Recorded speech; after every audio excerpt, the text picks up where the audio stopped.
information about health services in the place where he is living. First, you have some time to look at questions 1 to 6.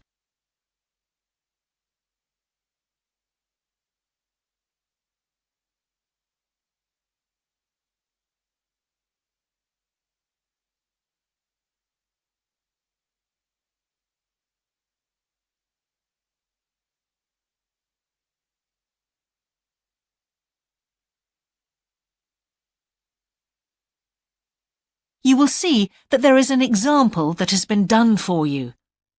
On this occasion only, the conversation relating to this will be played first.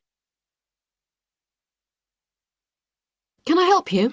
Yes, I've just moved to this area with my wife and children, and I'd like to know where we can all register with a doctor at a health centre. Oh, OK. Well, there's Dr. Green at the Harvey Clinic. The woman says the doctor at the Harvey Clinic is called Dr. Green, so Green has been written in the space. Now we shall begin. You should answer the questions as you listen, because you will not hear the recording a second time. Listen carefully and answer questions 1 to 6.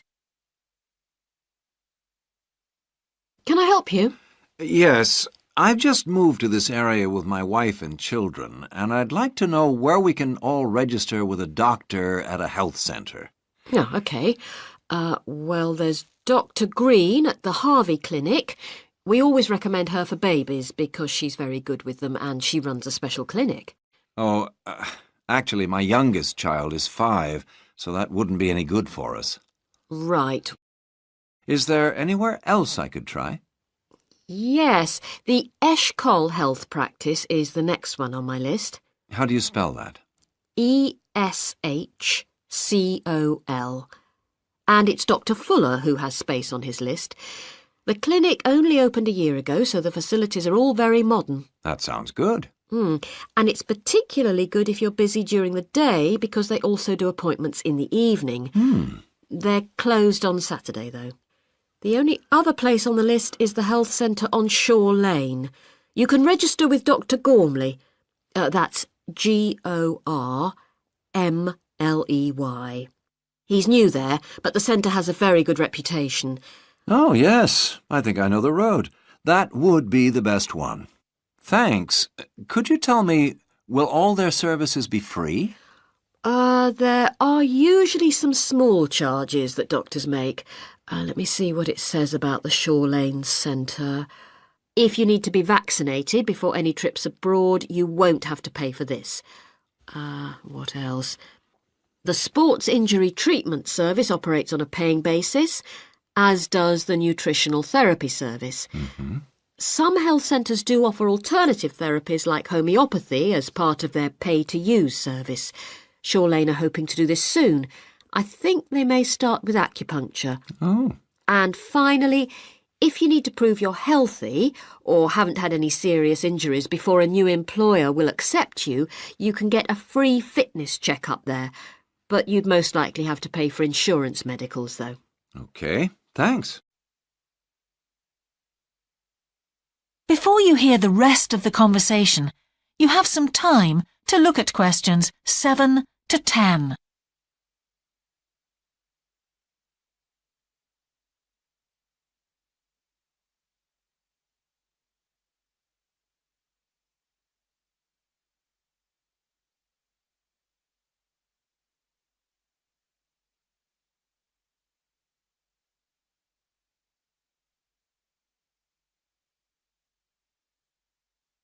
Now listen and answer questions 7 to 10. You might also be interested to know the centre is running a pilot scheme of talks for patients. I've got the list here. Actually, they look very interesting. What sort of things? Well, the first one's about giving up smoking. It's next week, the 25th of February at 7 p.m, and that's in room 4. It says the talk will stress the health benefits, particularly for people with asthma or heart disease. That sounds very interesting. There's also a talk for families with children. It's on healthy eating and takes place on the 1st of March at 5 o'clock. Will that be at the health centre? Actually, it's at the primary school on Shore Lane. I imagine they're inviting the parents of pupils there. It says here, all welcome. I might go to that if I have time. There's a couple of other talks. One giving advice about how to avoid injuries while doing exercise. It's on the 9th of March. Oh, it's a late afternoon talk at 4:30, and it'll be in room 6. It also says the talk is suitable for all ages. And finally, there's a talk called Stress Management, which is on the... That is the end of section 1. You now have half a minute to check your answers.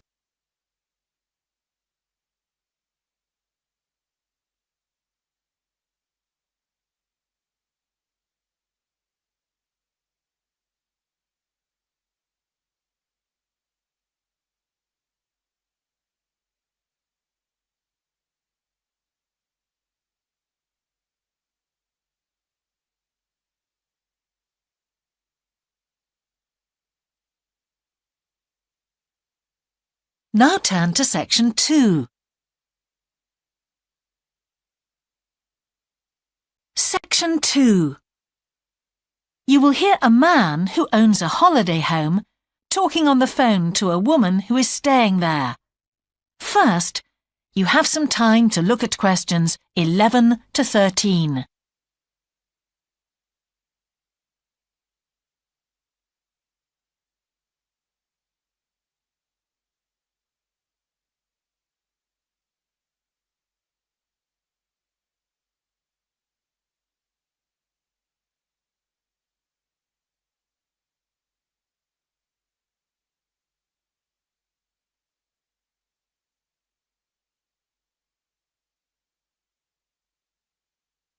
Now listen carefully and answer questions 11 to 13.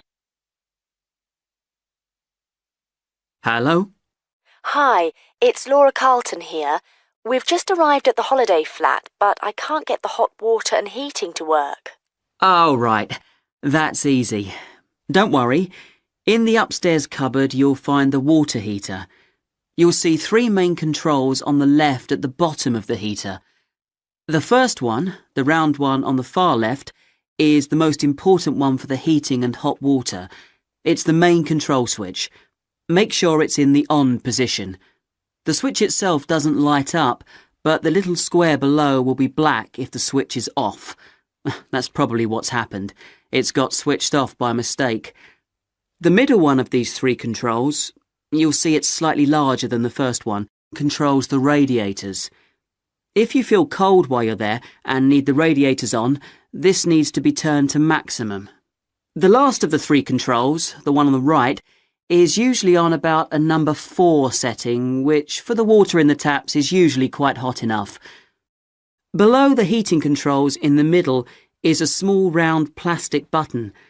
If there isn't enough water in the pipes, sometimes the heater goes out. If this happens, you'll need to press this button to reset the heater. Hold it in for about 5 seconds and the heater should come on again. Then there's a little square indicator under the 3rd knob that's a kind of alarm light. It'll flash if you need to reset the heater. It sounds complicated. I'm sure you won't have any problems with it. There should be some more instructions on the side of the heater. Call me back if you can't make it work. OK. Before you hear the rest of the conversation, you have some time to look at questions 14 to 20.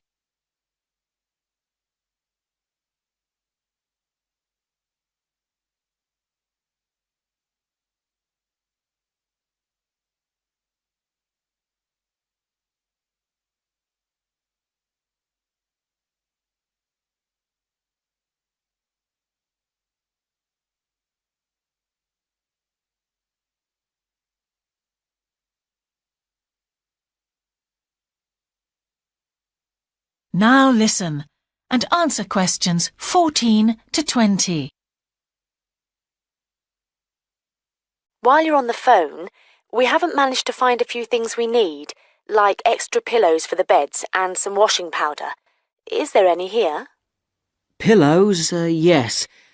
If you look in the cupboard, the large white one upstairs, to the left of the bathroom door, there should be 4 or 5 on the top shelf. And if you want to do some washing, there's some powder for that, probably by the back door. There's a kind of shelf there above the sink. In fact, I'm sure there's some there in a large blue box. You need about half a cupful for each wash. Oh, and that reminds me. The spare key to the back door is hanging on a hook on the wall by the sitting room window. Please make sure to put it back when you've used it. The previous guest lost it in the garden and I had to get another one made. And if you have any trouble with the lamps, you'll find some spare bulbs in a large cardboard box. It's on top of the washing machine with all kinds of useful things in it. Oh, and another thing I forgot to mention when we last spoke. Yes? I've left you a local map, so you'll be able to find your way around easily. It shows the whole area. I put it in the top drawer of the chest under the TV in your bedroom. There's a whole file of local information in there too. Thanks. What about visiting the town? Can you give us any advice? Yes, you'll need to take the car. It's too far to walk from the flat, really. You have to pay to leave your car in all the car parks now, I'm afraid. I like the one that's by the station best, and you can walk to the town centre from there in 5 minutes. That's where all the best restaurants are. But if you want a takeaway, the Italian one does really good pasta and pizzas. Call 732281 for that one, or 766119 for the Chinese. They're both good, and they'll both deliver to the flat. As for places to visit, yes, do go and see the Railway Museum. The exhibition is small, but really good. It gets very crowded on Sundays, so I suggest you visit it on a quieter day, later in the week, but not on Thursdays, which is market day. You won't find anywhere to park, and it's also the only day of the week when they're not open. Anything else? Not for the moment. Thanks. That is the end of section 2. You now have half a minute to check your answers.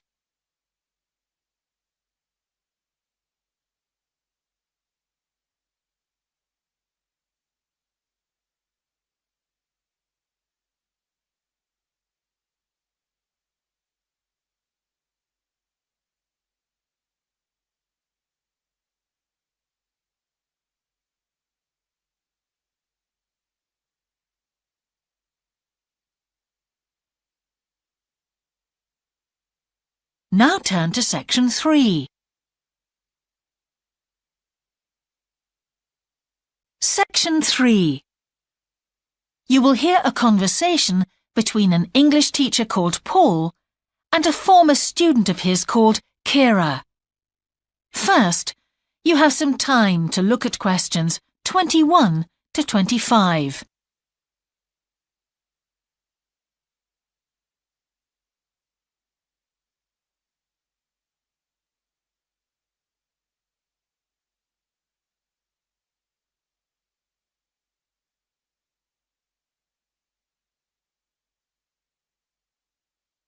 Now listen carefully and answer questions 21 to 25. Hello, Kira. How are you? Fine, thanks, Paul. How are you? Well, thanks. It's good to see you. It must be 12 months since you did our course. That's right. It's nice to come back and say hello. What course did you enroll in? Actually, I went straight into third-year pharmacy. They credited me with 2 years, which probably made it more difficult for me. On the other hand, you were lucky to be granted credits. Is that why you chose the course? Yes, and as I'd already finished a course in it in my country, I thought it would be easier if I studied something I already knew. I didn't realize you went into third year. I thought you started in first year. No wonder it was so hard. And what do you think is one of the big differences between studying at a university here and studying in your country? Well, I found it very difficult to write assignments because I wasn't familiar with that aspect of the system here. The main problem is that the lectures expect you to be critical. That made me feel really terrible. I thought, how can I possibly do it? How can I comment on someone else's research when they probably spent 5 years doing it? I think a lot of people who come from overseas countries have similar problems. But after a while, it became easier for me. People expect you to have problems with the process of reading and writing, but in fact, it is more a question of altering your viewpoint towards academic study. How was the content of the lectures? Was it easy for you? I didn't really have many problems understanding lectures. The content was very similar to what I'd studied before. And what about the lecturers themselves? Are they essentially the same as lecturers in your country? Well, actually, no. Here they're much easier to approach. After every lecture, you can go and ask them something you didn't understand, or you can make an appointment and talk to them about anything in the course. Maybe you found them different because you're a more mature student now, whereas when you were studying in your country, you were younger and not so assertive. No, I don't think that's the difference. Most of the students here do it. In my faculty, they all seem to make appointments, usually to talk about something in the course that's worrying them, but sometimes just about something that might really interest them, something they might want to specialize in. The lecturers must set aside certain times every week when they're available for students. That's good to hear. Before you hear the rest of the conversation, you have some time to look at questions 26 to 30.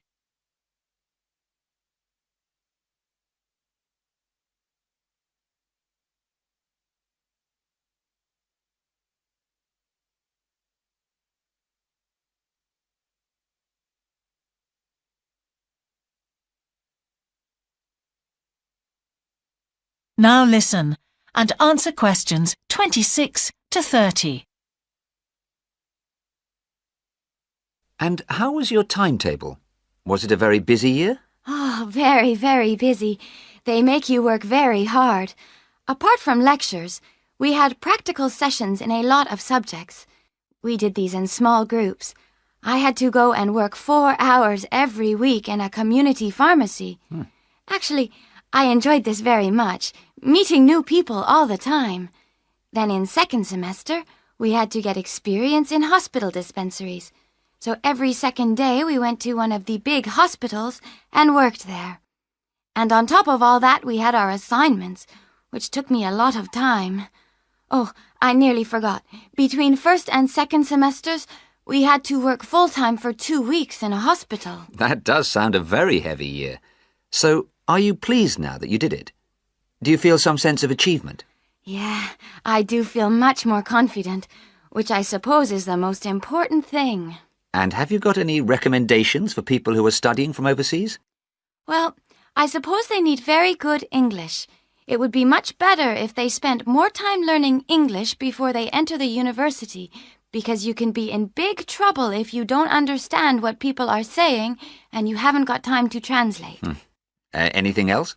Well, as I said before, the biggest problem for me was lack of familiarity with the education system here. It sounds as if it was a real challenge. Congratulations, Kira. Thanks, Paul.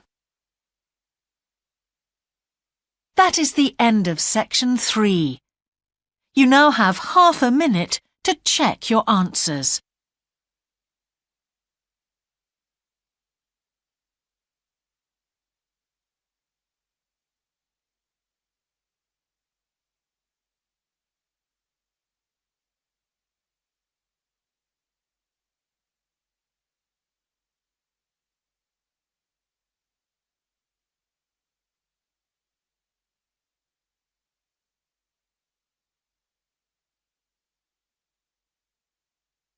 Now turn to section 4. Section 4. You will hear a talk about a project on the wildlife found in city gardens in Britain. First, you have some time to look at questions 31 to 40.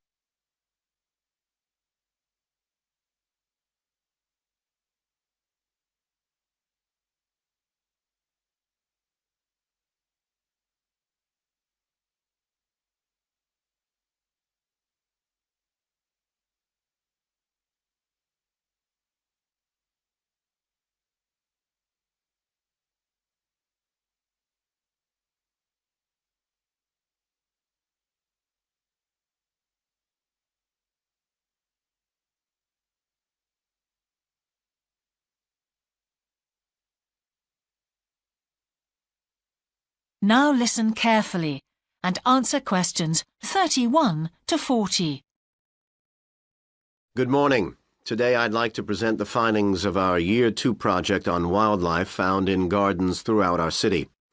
I'll start by saying something about the background to the project, then talk a little bit about our research techniques, and then indicate some of our interim findings. First of all, how did we choose our topic? Well, there are 4 of us in the group, and one day, while we were discussing a possible focus, 2 of the group mentioned that they had seen yet more sparrowhawks, one of Britain's most interesting birds of prey, in their own city centre gardens, and wondered why they were turning up in these gardens in great numbers. We were all very engaged by the idea of why wild animals would choose to inhabit a city garden. Why is it so popular with wildlife when the countryside itself is becoming less so? The first thing we did was to establish what proportion of the urban land is taken up by private gardens. We estimated that it was about 1/5, and this was endorsed by looking at large-scale usage maps in the town land survey office, 24% to be precise. Our own informal discussions with neighbors and friends led us to believe that many garden owners had interesting experiences to relate regarding wild animal sightings. So we decided to survey garden owners from different areas of the city.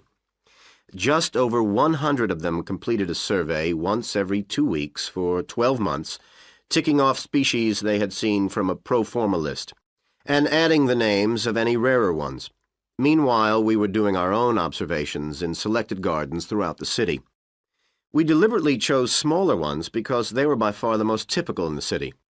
The whole point of the project was to look at the norm, not the exception. Alongside this primary research on urban gardens, we were studying a lot of books about the decline of wild animals in the countryside and thinking of possible causes for this. So what did we find? Well, so much that I just won't have time to tell you about here. If you're interested in reading our more comprehensive findings, we've produced detailed graphic representations on the college website, and of course any of the group would be happy to talk to you about them. Just email us. What we've decided to present today is information about just 3 species because we felt these gave a good indication of the processes at work in rural and urban settings as a whole.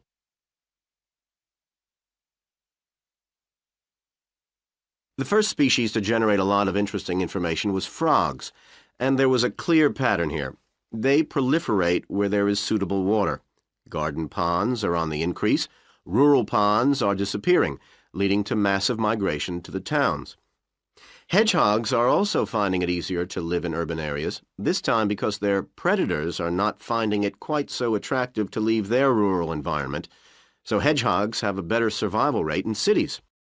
We had lots of sightings, so all in all we had no difficulties with our efforts to count their numbers precisely.